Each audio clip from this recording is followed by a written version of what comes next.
kita berdoa.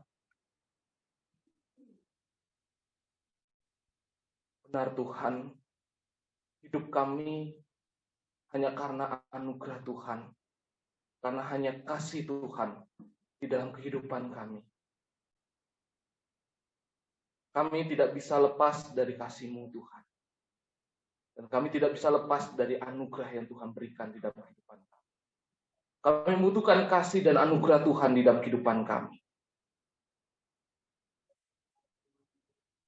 Kami membutuhkan pertolongan Roh Kudus untuk menuntun setiap langkah kami. Ini kami Tuhan. Kami siap untuk belajar kebenaran firman Tuhan. Tuhan tolong kami. Berikan kami hikmat, kemampuan untuk bisa memahami apa yang Tuhan mau lakukan di dalam kehidupan kami. Berkati hamba-Mu Tuhan. Agar setiap kata-kata yang keluar dari dalam mulut hamba-Mu semua berasal dan sesuai dengan kehendak Tuhan saja. Di dalam nama Tuhan Yesus kami sudah berdoa. Amin. Silakan duduk kembali Bapak Ibu sekalian. Ya, selamat Jumat Agung bagi setiap kita. Dan bersyukur pada pagi hari ini kita kembali bisa beribadah bersama-sama dan secara khusus kita dapat belajar kebenaran firman Tuhan kembali. Ya, Bapak Ibu sekalian, ya ini ibadah khusus dengan Jumat Agung. Ya, Bapak Ibu sekalian dan rekan-rekan, apa yang sudah kita persiapkan dalam minggu-minggu ketika menjelang dalam minggu Prapaskah sampai nanti Paskah. Apa yang sudah kita persiapkan di dalam kita menantikan kebangkitan dari Yesus Kristus. Apa yang sudah kita persiapkan dalam diri kita. Ya, saya menampilkan gambar-gambar di situ mungkin kita tidak melakukannya seperti kalau jemaat pada umumnya, saya mempersiapkan, ya saya membeli baju baru, mungkin seperti itu ya, mungkin baju baru. Tapi seringkali Bapak Ibu dan rekan-rekan sekalian, kondisi saat ini, ketika memasuki Jumat Agung dan Paskah, seringkali yang menjadi hal ya biasa-biasa saja. Tidak ada yang wah. Ya Jumat Agung ibadah ya sudah jalan-jalan saja gitu. Tidak lagi memikirkan seperti biasanya Natal. Biasanya kalau Natal itu sudah bingung. Wah, kita cari dana. Kita persiapkan panitianya sebanyak mungkin supaya ketika pencarian dana bisa gantian dan bisa dananya itu lebih banyak gitu kan. Nah, bagaimana ketika kita memasuki ibadah Jumat Agung? Ya sudah. Biasanya yaudah ibadah aja biasa aja gitu kan. Nanti siapin perjamuan kudus ya. Nggak usah lagi yang nggak usah ya biasa-biasa saja. Paling mentok biasanya adalah ya mungkin ada hiasan-hiasan. Paling tidak bisa ditinggalkan adalah telurnya. Ya biasanya itu ada telurnya. Nah nggak tahu saya apakah kita akan mensembunyikan telur gitu kan? Mungkin nanti Senat bisa kita lomba mencari telur, telurnya disebar di lapangan mungkin seperti itu. Kampus kita mempersiapkan seperti itu. Ya, mungkin kan seperti itu. Ya, kita sangat jarang mempersiapkan bagaimana kita memasuki Jumat Agung bahkan Paskah. Ya, kita hanya melalui begitu saja dan lewat begitu saja.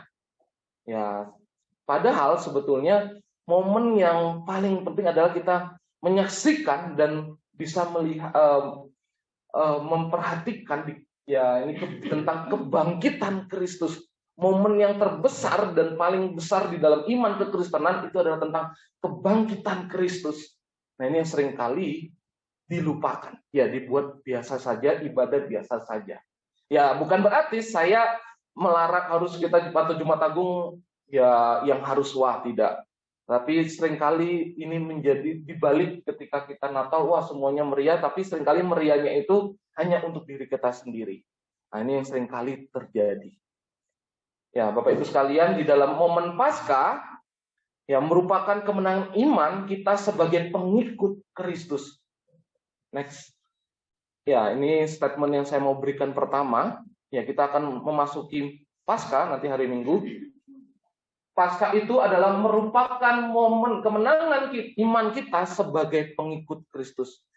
kebangkitan Kristus adalah bukti kemenangan kita terhadap dosa. Ini momen iman kita, kebangkitan Kristus adalah bukti kemenangan atas dosa. Ini adalah satu momen yang sangat penting di dalam iman kekristenan. Ya, ini harus kita perhatikan dan kita ingat bahwa Jumat Agung sampai Paskah ini adalah momen-momen yang sangat penting bagi iman kita sebagai orang percaya. Maka dari itu Bapak Ibu sekalian, kita akan belajar kebenaran firman Tuhan. Tema yang saya berikan pada pagi hari ini, Ia mendahului kamu ke Galilea, jangan takut. Ya, saya mungkin tidak seperti menyampaikan mungkin berpikir seharusnya ketika Jumat Agung bicara tentang 7 perkataan salib.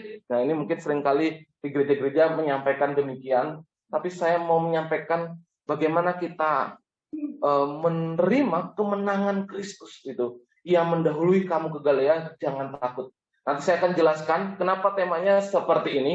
Nanti akan saya jelaskan. Kita sama-sama terlebih dahulu membaca kitab Alkitab kita yang terambil dari kitab Injil Matius ke-28 ayat yang 7 dan 8. Kita fokus 7 dan 8. Tetapi kita akan membaca bersama-sama dari ayat yang pertama supaya kita baca keseluruhan, kita gantian agar kita memahami satu perikop ini. Saya akan membacakan dari ayat yang ganjil. Bapak Ibu dan rekan-rekan sekalian silakan membaca di ayat yang genap. Begitu seterusnya sampai di ayat yang ke-10. Ya, demikian firman Tuhan yang terambil dari Matius 28 ayat 1 sampai yang ke-10. Setelah hari Sabat lewat, menjelang menyingsingnya fajar pada hari pertama minggu itu, pergilah Maria Magdalena dan Maria yang lain menengok kubur itu.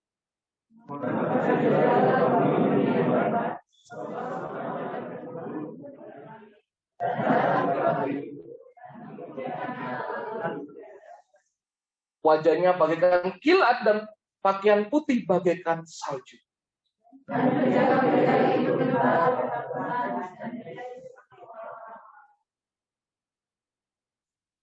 Akan tetapi malaikat itu berkata kepada perempuan-perempuan itu, janganlah kamu takut, sebab aku tahu kamu mencari Yesus yang disalibkan itu.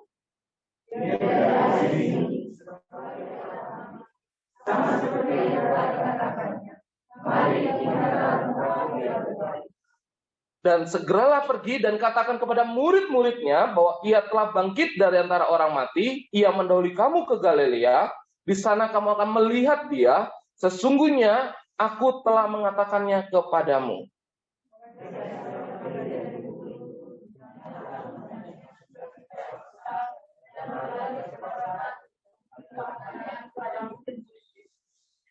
Tiba-tiba Yesus berjumpa dengan mereka dan berkata, salam bagimu. Mereka mendekatinya dan memeluk kakinya serta menyembahnya.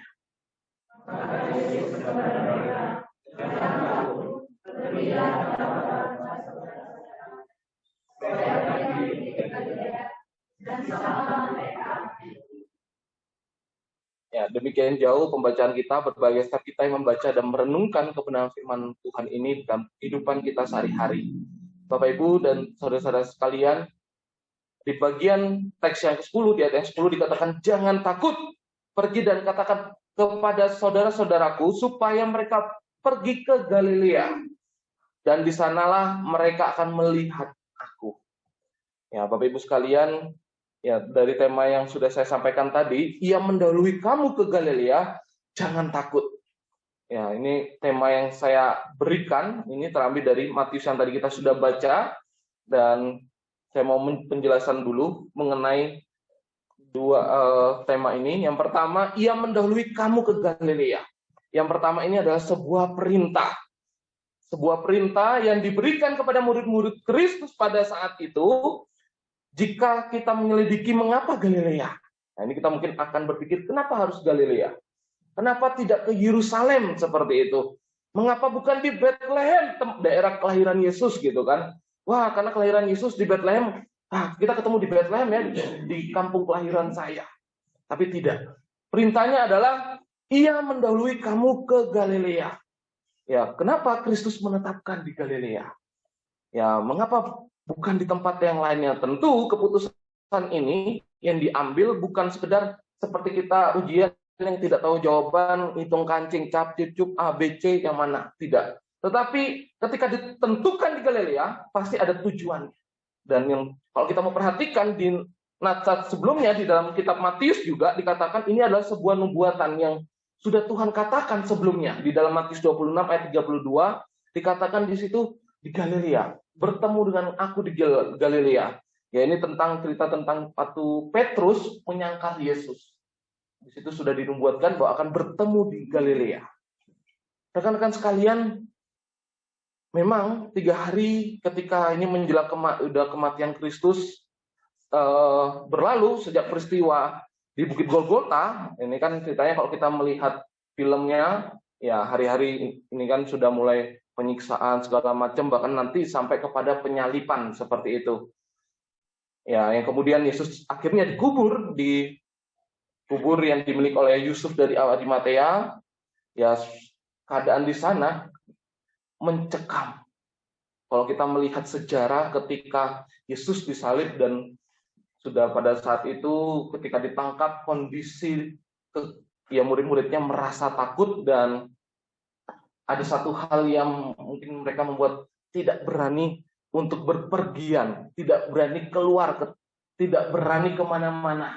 Mereka ngumpet, mereka sembunyi seperti itu. Tetapi kalau kita perhatikan tadi di ayat yang pertama ada 2 wanita, yaitu Maria Magdalena dan wanita yang lainnya itu pergi ke kubur Yesus ya untuk memberikan rempah-rempah. Ya, ini adalah ya walaupun keadaan mencekam, tetapi kalau kita perhatikan Bapak Ibu sekalian, ini adalah bentuk kasih yang sudah diajarkan oleh Kristus. Walaupun dalam keadaan mencekam, dalam keadaan takut, ya tetap pergi karena ada kasih yang dimiliki oleh murid-muridnya. Ya, Bapak Ibu sekalian, seringkali kalau kita melihat kenapa mereka bisa merasa takut, ini kalau kita perhatikan teks-teks sebelumnya, ya kita setiap kali murid-murid itu menghadapi satu permasalahan, mereka selalu bersembunyi atau ya berada di balik Yesus seperti itu. Ya, kita melihat bagaimana kisah di Taman Getsemani, kita melihat ketika Yesus ditangkap itu bagaimana ceritanya, murid-muridnya kemana. Kemudian pada saat penyalipan pun, ya mereka tidak berani langsung belak-belakan ngomong. Bahkan kita melihat kisah Petrus, dia ini waktu penyangkal, kamu muridnya Yesus ya waktu penyiksaan. 3 kali dia menyangkal Kristus. Dia menyangkal karena takut. Bahkan murid-murid yang lain pun mereka menyebar gitu kan, menyebar kemana-mana. Ya, kemana murid-murid Yesus ketika saat itu ya bersembunyi. Ya, mereka bersembunyi, mereka ketakutan jika mereka takutnya mereka mengalami satu penganiayaan yang sama dialami oleh Yesus. Akhirnya mereka bersembunyi, menyelamatkan diri sendiri, berpikir supaya dia tidak mengalami penganiayaan sama seperti Kristus, karena dirinya tidak siap. Dari diri murid-muridnya berpikir, aduh saya tidak siap. Lebih baik daripada saya dianiaya, ya saya tidak lihat guru saya dianiaya, saya tidak siap. Lebih baik saya sembunyi. Lebih baik saya menghindar. Ya, karena kalau kita perhatikan, karena pemikiran orang-orang Yahudi yang tidak menyukai, mungkin mereka berpikir murid-muridnya pada saat itu mungkin berpikir, wah orang-orang yang awalnya tidak senang dengan Kristus dan murid-muridnya, bisa jadi ini bagi murid-muridnya ini pembalasan bagi orang-orang lain. Wah, ini kesempatan karena Kristus sudah ditangkap, sudah dianiaya, mudah untuk diintimidasi, dianiaya murid-muridnya. Ya, ini salah satu bentuk bagaimana mereka berpikir bisa jadi pelampiasan balas dendam bagi orang-orang kepada murid-muridnya pada saat itu. Kalau kita perhatikan kembali Bapak Ibu sekalian, kalau yang kedua, di situ saya berikan kata jangan takut. Ini adalah sebuah teguran bagi murid-murid Kristus pada saat itu. Seharusnya mereka tidak perlu takut dengan kematian Kristus. Seharusnya. Tetapi pada saat itu mereka merasa takut, ya karena kematian Kristus merupakan suatu seharusnya kalau mereka berpikir bahwa kematian Kristus itu adalah satu penetapan, Seharusnya mereka tidak lagi merasa takut, tapi berbanding terbalik. Ya, bahkan mengenai kematian kebangkitan Kristus, mereka sudah lupa apa yang disampaikan, nubuatan apa yang sudah diberitakan oleh Yesus. Mereka sudah tidak ingat lagi. Ya, akhirnya mereka lebih memilih untuk menghindar. Mereka memilih untuk tidak mengambil resiko. Mereka berpikir, Kristus sudah mati, gagal. Kristus sudah tidak lagi hidup bagi mereka, sudah mati di atas kayu salib dan sudah dimasukkan ke kubur, ya sudah, semua selesai. Semua sudah berakhir, sudah selesai. Itu yang mereka takut, dan ini diberikan satu teguran, dikatakan, jangan takut. Bapak Ibu dan rekan-rekan sekalian, kematian Kristus memang bagi orang-orang yang tidak paham, itu mendatangkan kekecewaan bagi murid-muridnya. Mungkin pada saat itu pun kita berpikir, wah, kayaknya Yesus itu pernah sampaikan loh, bahwa dia akan menang. Tetapi kok mati? Nggak bangkit. Ya, mereka lupa bangkit ke hari yang ketiga. Mereka lupa.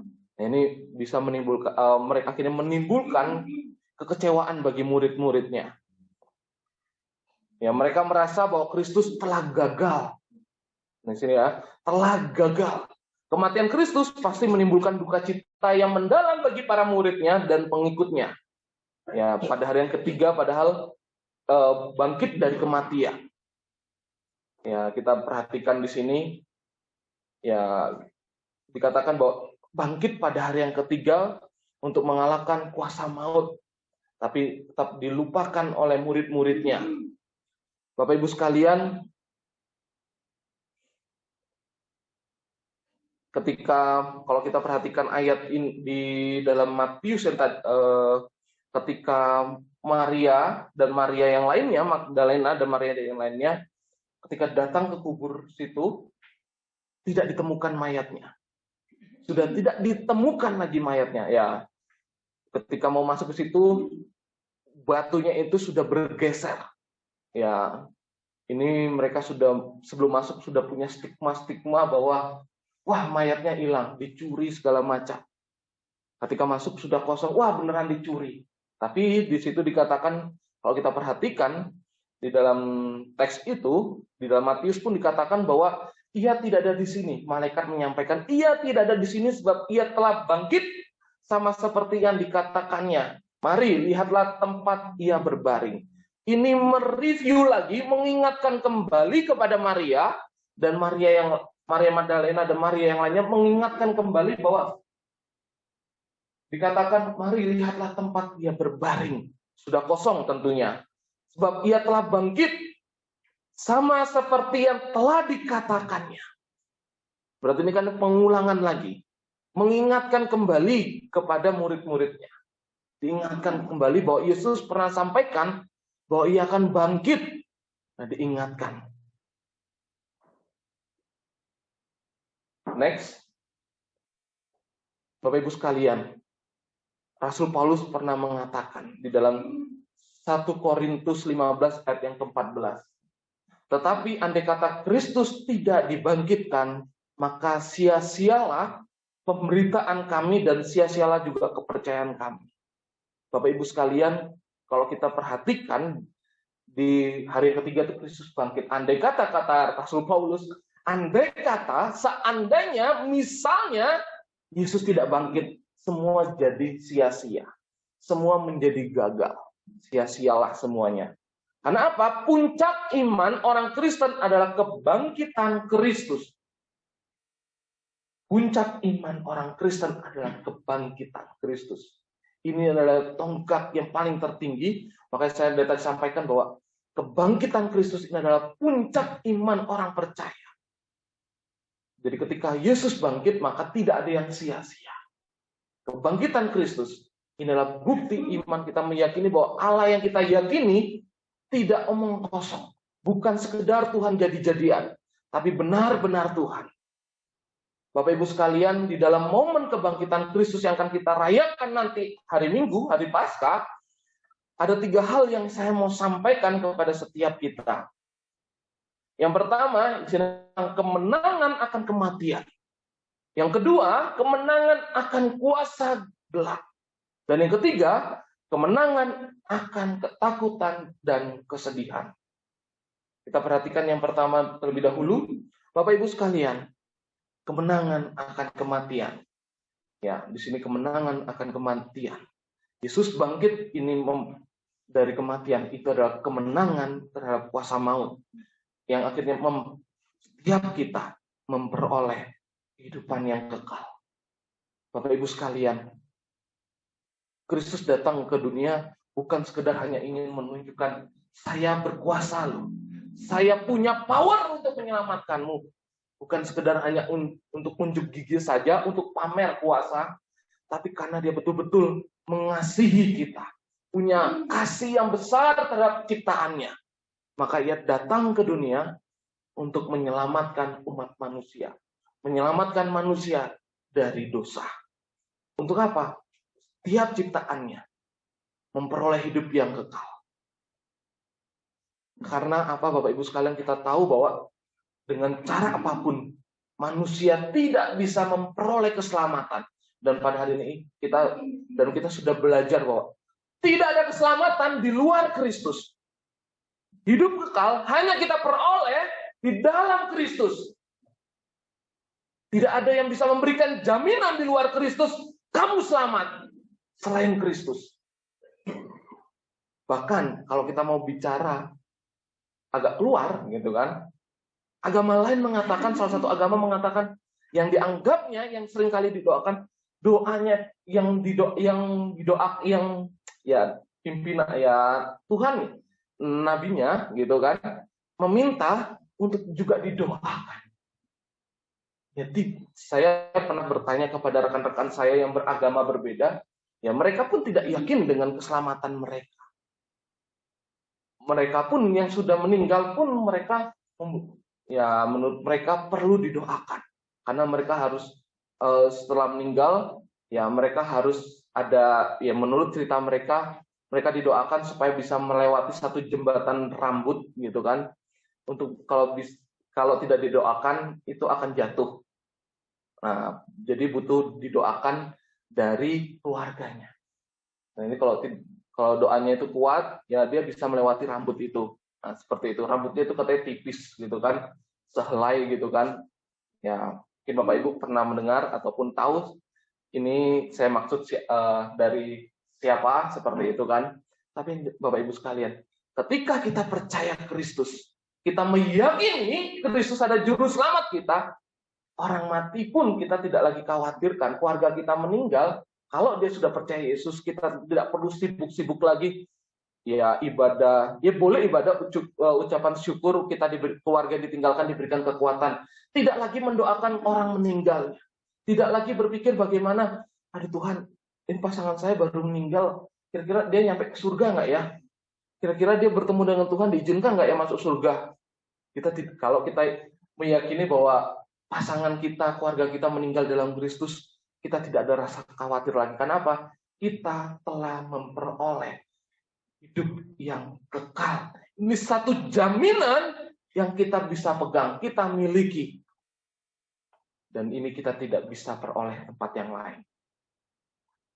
Kalau Bapak Ibu dan rekan-rekan sekalian memilih untuk keluar dari iman kita, maka jaminan itu tidak bisa kita bawa keluar. Karena jaminan itu hanya di dalam iman kekristenan. Tidak ada di tempat yang lain. Yang kedua, kemenangan akan kuasa gelap. Di seorang tokoh, ini tokoh Gregorius dari Nisa mengatakan bahwa mengilustrasikan kemenangan Kristus itu dengan gambaran bahwa Yesus adalah sebuah umpan dan kuasa kegelapan adalah ikannya. Ya, ini satu gambaran atau analogi yang diberikan bahwa Kristus itu seperti umpan. Supaya ditangkap oleh umpannya, dia harus turun. Ya, kalau kita mancing, tidak mungkin umpan itu kita udah pasang umpannya dipancing, kita hanya diamkan di atas air. Pasti kita turunkan ke pancing itu ke dalam air supaya dimakan oleh ikan. Nah, kalau kita masukkan pancing tapi tidak ada umpannya, ya mungkin kok ikannya ngantuk baru bisa nyangkut itu.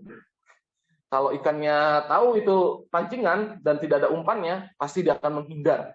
Seperti itu.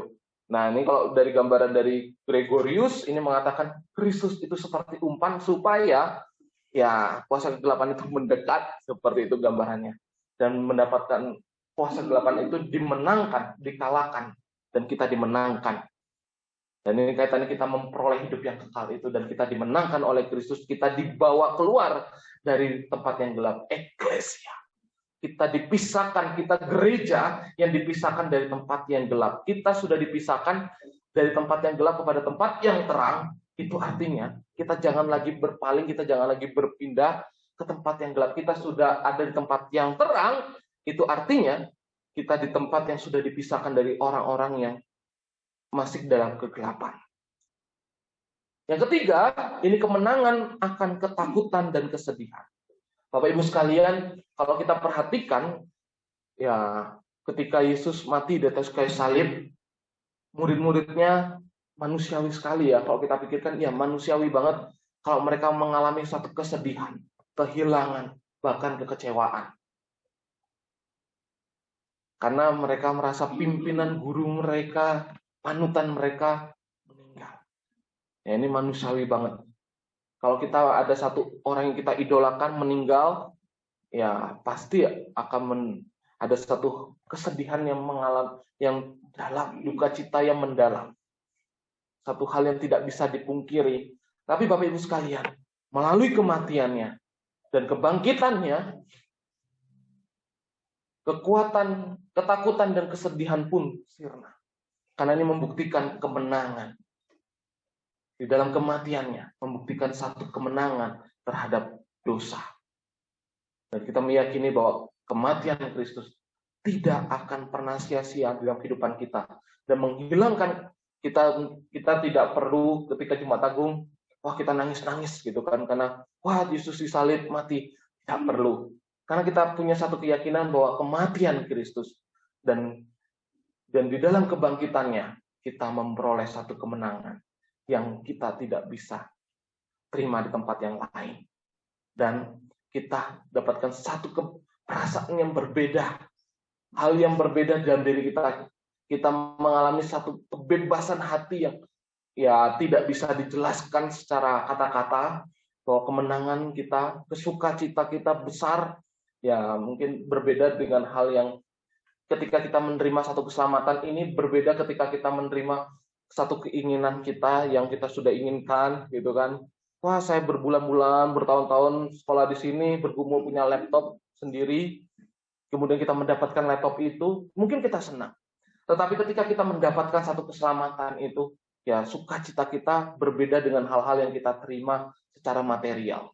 Karena ini keselamatan ini berbicara tentang kehidupan kekal kita, kehidupan kita setelah kematian fisik kita. Jadi tidak perlu lagi ada rasa ketakutan di dalam diri kita. Bapak Ibu dan saudara-saudara kasih dalam Tuhan, rasa takut yang Tuhan izinkan seharusnya bukan membuat diri kita semakin buruk, bukan membuat kita semakin buruk, melainkan rasa takut ini tentunya menyadarkan kita, setiap kita, bahwa kita merupakan manusia yang penuh keterbatasan, yang membutuhkan pertolongan dari Allah yang tanpa batas. Rasa takut yang kita miliki jangan sampai membuat kita melebihi iman kita. Seharusnya kita menyadari diri kita masih memiliki rasa takut ini, karena ya kita tahu diri kita terbatas, dan itu artinya kita membutuhkan satu pertolongan dari pribadi yang tanpa batas. Kita membutuhkan satu pertolongan dari Allah untuk menolong kita, menguatkan kita di dalam kita menjalani kehidupan kita sehari-hari, pelayanan kita, studi kita, keluarga kita. Ya, rasa takut ini bisa muncul dari segala aspek, tapi kita yakin bahwa rasa takut kita jangan sampai mengalahkan iman kita, lebih besar daripada iman kita. Kalau kita rasa takut kita lebih besar, ya iman kita akan tersingkirkan seperti itu. Bapak Ibu sekalian, melalui momen kebangkitan Kristus merupakan momen sangat penting, di mana fakta tentang siapa Kristus sesungguhnya telah dinyatakan. Kebangkitan Kristus merupakan momen yang sangat penting di dalam iman kekristenan, karena menyatakan fakta siapa Tuhan kita, siapa Kristus bagi orang percaya, karena kebangkitannya yang tidak bisa dilakukan oleh siapapun selain Kristus. Yesus Kristus bukan sekedar manusia yang bisa mengalami kematian, ini secara kemanusiaan Kristus, tetapi dia juga adalah Allah yang sanggup menaklukkan kematian. Secara fisik, Kristus adalah manusia. Yesus Kristus secara fisik juga mengalami, bukan seperti manusia, tetapi manusia, menjadi manusia, bisa mengalami kematian. Tetapi dia juga adalah Allah yang sanggup mengalahkan kuasa maut. Bapak Ibu sekalian, ketika kita memahami kebangkitan Kristus untuk kita, ya mungkin seringkali kita berpikir bahwa kita yang kita harus ingat, kita harus berbeda dari orang lain. Kita tidak mengalami, kita jangan punya rasa takut yang berlebihan dan segala macamnya. Bapak Ibu sekalian, seharusnya ketika kita menerima keselamatan itu, seharusnya kita punya worldview yang berbeda, sudut pandang yang berbeda, punya sikap yang berbeda, punya karakter yang berbeda. Karena kita sudah diajarkan bagaimana kita menerima keselamatan itu, kita tidak pendam sendiri saja, tapi bagaimana kita mengabarkan Injil itu. Bagaimana kita mengabarkan kepada segitu banyak orang yang belum percaya. Ya, teman-teman belajar diagram Injil, jalan keselamatan, itu seringkali saya bertanya ke teman-teman sekalian, tujuan teman-teman menuliskan belajar diagram keselamatan itu buat apa? Kalau hanya sekedar untuk memuaskan hati dosen, saya seringkali katakan lebih baik kalian tidak usah tulis, karena itu berdosa kalian. Karena hanya untuk menyenangkan hati dosen, bukan menyenangkan hati Tuhan. Tujuan teman-teman harus ingat, belajar diagram Injil dan keselamatan 1, 2, 3 itu sampai 5, bukan untuk menyenangkan Pastor Sin, Bu Esther, dan yang lainnya. Bukan. Ingat, belajar diagram Injil, belajar jalan keselamatan, itu adalah untuk belajar kalian bagaimana ketika keluar pelayanan, menyampaikan kabar itu kepada banyak orang. Bagaimana menyampaikan Injil itu kepada orang-orang yang belum percaya. Kalau masih ada mindset yang berpikir untuk menyenangkan hati dosen dan takut dimarahi ketika tidak hafal, ini ubah, teman-teman, ubah mindset ini. Perbaiki pikiran kita ketika kita nulis itu. Karena tujuan kita itu adalah belajar untuk menyampaikan kebenaran firman Tuhan. Itu adalah cara yang dikemas dengan mudah supaya kita memudahkan kita untuk menyampaikan. Oh, ini bicara tentang ini, bicara ini sudah diklasifikasikan. Memudahkan kita. Jadi jangan punya mindset yang salah. Kita harus menyampaikan kabar itu kepada setiap bangsa, setiap suku bangsa, kepada setiap orang. Bapak Ibu sekalian, pasti ketika kita sudah menerima pembaharuan ini, menerima keselamatan, kita pasti berbeda. Dan seringkali ketika kita berbeda, ya kita enggan. Dan kita berpikir bahwa, wah, rasanya kalau berbeda itu agak aneh. Berbeda kalau kita, kita merasa kayak ibaratnya itu semuanya melakukan hal yang biasa dilakukan hal-hal, terus kita tidak ikut. Jadi kayak rasanya, gimana ya, gitu, kita berbeda sendiri itu agak aneh. Coba teman-teman, hari ini semua pakai hitam, terus salah satu dari kalian hanya pakai baju pink yang mencolok sendiri, warna ungu sendiri. Apa perasaan teman-teman sekalian? Pasti agak, kok yang lainnya beda ya sama saya? Saya kok beda ya dari yang lainnya? Ya, Bapak Ibu sekalian, saya mau memberikan satu gambar. Next. Ya. Coba perhatikan sepatu yang dikenakan oleh ini menteri kita, Menteri Luar Negeri, masih menjabat, Ibu Retno. Ya, perhatikan sepatunya, itu warnanya berbeda. Dan seringkali berita-berita itu menyampaikan warna sepatunya berbeda. Saya pikir, wih berani ya, siapa coba di sini pakai sepatu yang beda-beda? Warnanya, warna pink satunya, warna merah, ya warna hijau satunya. Tapi ada loh sekarang yang jual sepatu yang begitu. Ada sekarang model yang begitu. Ya, siapa yang mau pakai? Pasti kalian merasa bahwa saya kok beda ya, saya malu. Tapi Bu Retno menunjukkan dia bahwa berbeda itu berarti bukan salah ya. Berarti bukan salah. Tapi kalau berbeda yang salah, ya itu negatif ya. Tapi ini nggak salah ya, pakai sepatu ini haknya dia. Ini haknya dia, ini haknya dia. Saya mau ngambil ilustrasi bahwa seringkali kalau kita, mungkin awal-awal model sepatu ini keluar, sepatunya, mungkin dia salah ambil sepatu, mungkin begitu ya. Karena cepat-cepat dipanggil sama Presiden kita Jokowi, Bu Retno segera ke istana. Terus kemudian tidak memperhatikan sepatu yang dipakai, langsung buru-buru gitu kan, langsung ke istana. Mungkin kita berpikir seperti itu. Warnanya salah dan akhirnya berbeda warnanya. Nah, ini satu gambaran yang saya mau bagikan ke teman-teman sekalian bahwa ya jangan pernah merasa teman-teman ketika berbeda dengan orang-orang di sekitar kita yang mereka biasa melakukan hal-hal negatif, ya jangan merasa, wah saya ikut-ikutlah supaya saya sama. Nanti teman-teman, mungkin hari ini teman-teman di asrama tidak merasakan seperti itu. Teman-teman tidak merasakan bahwa, wah yang lainnya, di sini kan nggak ada yang ngerokok gitu ya misalkan. Teman-teman di luar gitu kan, sudah pelayanan, pemudanya lagi ngumpul-ngumpul ngerokok begitu kan. Wah kok kamu kok nggak ngerokok sendiri Pak Ari? Kok kamu nggak ngerokok gitu kan? Merasa berbeda. Jadi kayak rasanya, gimana ya supaya saya diterima dan diterima begitu kan, akhirnya ikut-ikutan merokok akhirnya. Loh Pak Ari kok pacarnya cuma satu? Kok pacarnya cuma satu begitu kan? Saya satu memang juga, tapi setiap kecamatan ada. Ya, setiap kecamatan ada. Jadi satu kecamatan selesai gitu kan, bosan ada lagi pacar saya di kecamatan yang lainnya. Nah, ini kan kalau kita kan berbeda, satu untuk selamanya ya Pak Ari ya.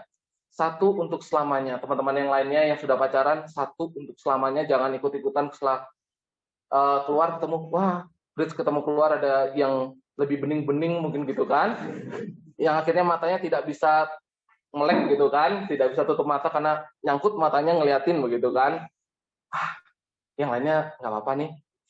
Sama kok sama yang lainnya. Mereka punya pacar 2, 3, tidak apa-apa lah gitu kan. Shalom juga nggak tahu gitu kan. Ya, saya coba. Gak ada yang tahu begitu kan. Jadi menyamakan. Teman-teman sekalian, tetaplah berbeda dari orang-orang yang belum percaya, yang belum mengalami pembaharuan. Yang belum mengalami pembaharuan. Yani, dengan orang-orang yang belum mengenal Kristus, berbeda dalam bersikap, berbeda dalam bertindak, berbeda secara worldview, sudut pandang, dan keselamatan. Ini yang teman-teman harus pegang. Berbeda dengan mereka bukan berarti teman-teman yang salah. Ini kita bicara dari ranah kacamata kekristenan. Setelah kita mengalami pembaharuan iman kita. Jadi jangan khawatir Bapak Ibu sekalian dan rekan-rekan kalau kita berbeda dengan mereka yang di luar sana. Tidak perlu merasa bahwa kita harus sama dengan mereka. Seharusnya kita berpikir bagaimana kita ajarkan supaya kita sama dengan kita. Menerima keselamatan itu. Bagaimana kita menerima pembaharuan, mereka juga mengalami pembaharuan juga. Itu yang kita pikirkan. Jangan kita ikut-ikutan. Ikut ke sana. Enggak, tapi bagaimana kita punya prinsip membawa mereka kepada Kristus. Jadikan dia murid, temukan murid itu dan ajar mereka. Dan perintahnya apa? Ya, kalau kita belum bisa baptis, bahwa intinya adalah bahwa dia mengenal Kristus dengan sungguh-sungguh. Ini tugas kita. Ini adalah tanggung jawab kita sebagai orang percaya. Ini adalah kewajiban kita sebagai, bukan sekedar mahasiswa teologi, bukan sekedar sebagai hamba Tuhan, tetapi adalah tugas setiap orang percaya. Tugas setiap orang percaya. Tidak dibatasi hamba Tuhan, tidak dibatasi mahasiswa teologi, tetapi setiap orang percaya. Bapak Ibu sekalian, melalui momen Jumat Agung dan Paskah yang kita akan masuki nanti, Paskah memberikan pengharapan. Kebangkitan Kristus memberikan pengharapan dan keberanian sebagai perlengkapan yang sangat dibutuhkan bagi orang percaya. Untuk apa? Untuk pergi menjangkau orang banyak bagi Kristus. Tanpa kebangkitan Kristus, Orang percaya tidak mampu melangkah untuk memberitakan Injil. Tidak mampu melangkah untuk memberitakan kabar baik itu. Tidak mampu melangkah untuk mengabarkan siapa Kristus itu kepada seluruh dunia ini. Karena kebangkitan Kristus kita dimampukan. Karena kebangkitan Kristus kita diberikan keberanian. Karena kebangkitan Kristus kita diberikan kepastian untuk melangkah. Karena kebangkitan Kristus juga kita ada untuk memberitakan Injil bagi setiap orang. Mari kita tundukkan kepala kita.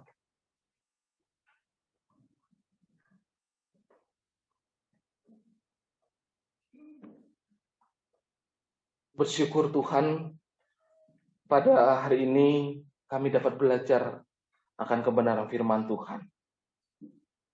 Kami bersyukur Tuhan atas teguran dan peringatan yang Tuhan berikan bagi kami. Kiranya kami terus bisa memahami bagaimana pentingnya, bagaimana kami menjalankan tugas dan tanggung jawab kami sebagai orang percaya. Kami membutuhkan pertolongan Tuhan. Kami membutuhkan tuntunan Tuhan di dalam kehidupan kami.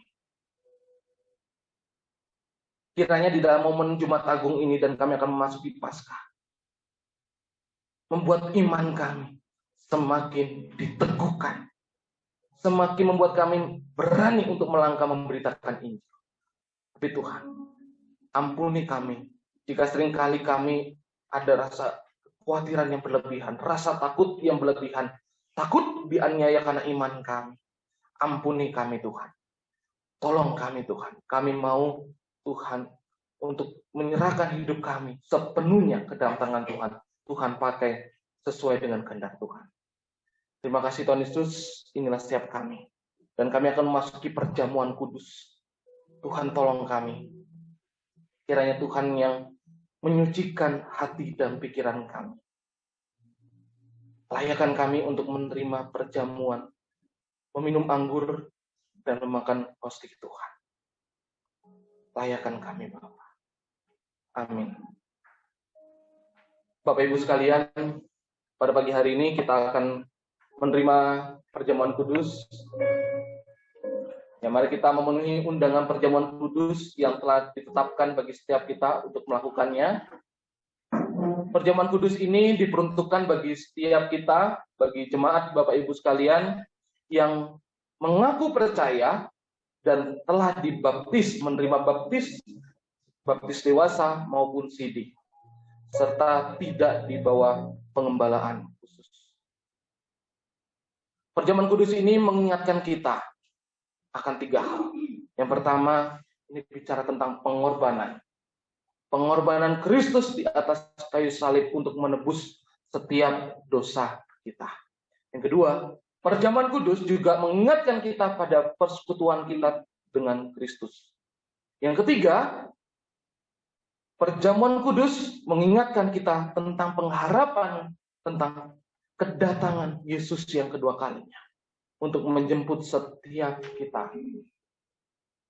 Bapak Ibu sekalian, perjamuan kudus bukan sekedar program gereja, tetapi perjamuan kudus adalah perintah yang tertulis yang sudah dilakukan oleh Yesus Kristus juga, yang ada di dalam 1 Korintus 11 ayat 23 sampai yang ke-29. Bapak Ibu sekalian, mari kita mempersiapkan hati kita, pikiran kita, benar-benar siap untuk menerima perjamuan kudus pada pagi hari ini. Para pelayan, silakan maju ke depan.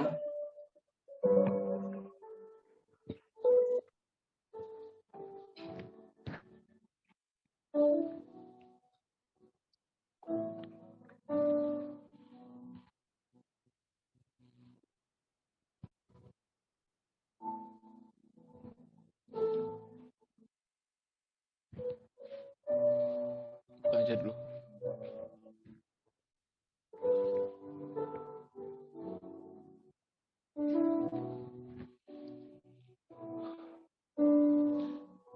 Mari kita mengambil saat teduh sejenak, mempersiapkan hati kita.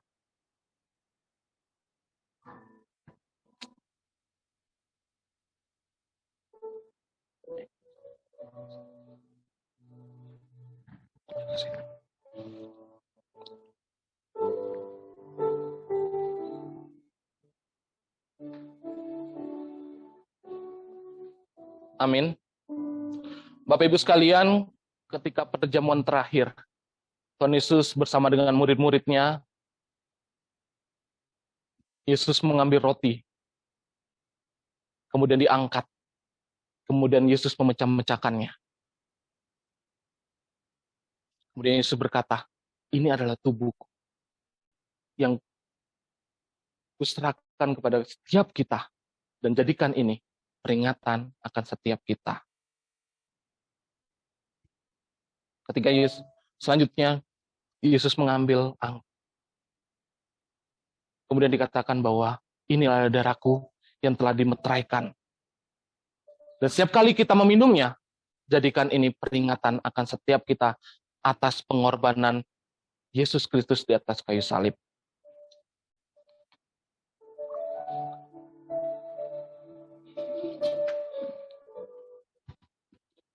Bapak Ibu akan dilayani untuk mengambil, akan mengambil satu persatu.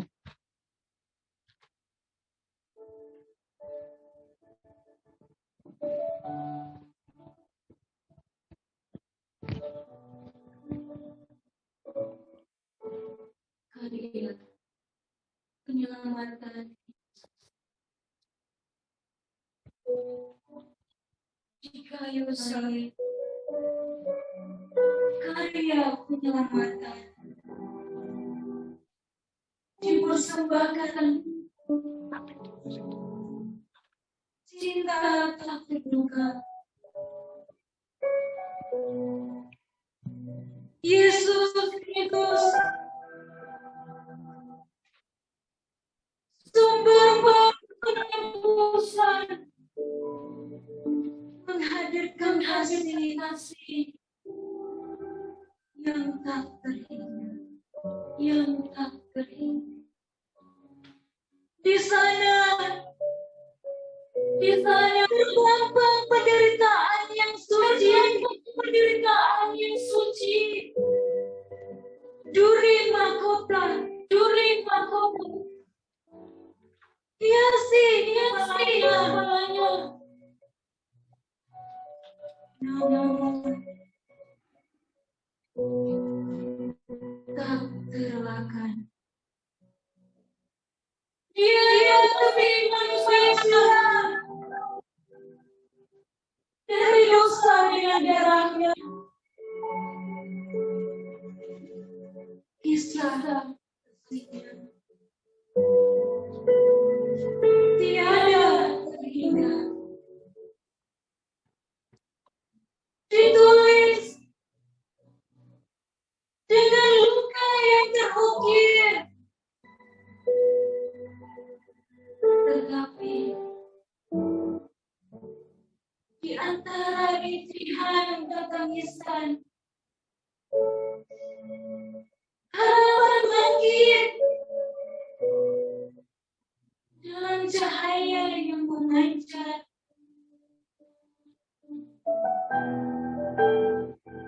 Di kayu salib, dosa dihapuskan dan kuasa maut dikalahkannya. Ini bersoraklah dengan pujian, mengingat karya penyelamatannya. Mari rayakan dengan hati bersyukur. Kasihnya membawa keselamatan di kayu salib. Kemenangannya abadi, mengalirkan rahmat bagi setiap kita.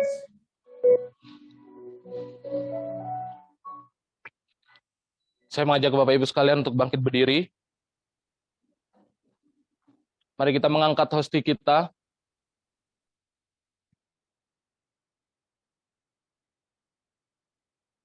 kita berdoa sejenak.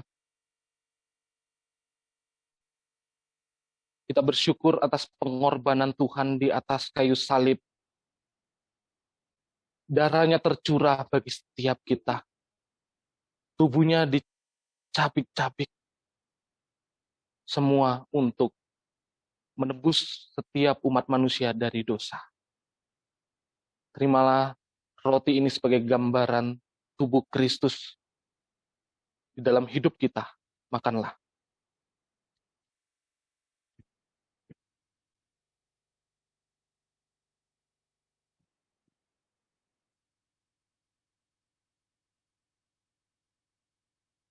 Mari kita mengangkat anggur minum kita.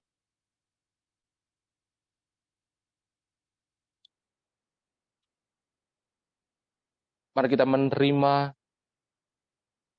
anggur ini sebagai gambaran darah Kristus yang telah dimeteraikan.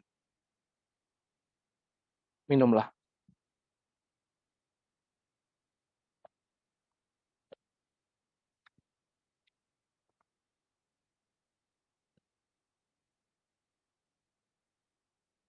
Terima kasih Tuhan. Saat ini kami telah melaksanakan perjamuan kudus. Kami bersyukur untuk kesempatan ini, momen ini Tuhan. Kami dapat mengingat dan merayakan pengorbanan Tuhan di atas kayu salib. Tapi kami mohon Tuhan, agar kami tidak sekedar hanya untuk formalitas kami saja sebagai orang percaya. Tetapi ini menjadi peringatan bagi kami atas pengorbanan Tuhan. Dan kami bisa menjalankan tugas dan tanggung jawab kami sebagai orang percaya untuk mengabarkan Injil keselamatan itu Tuhan.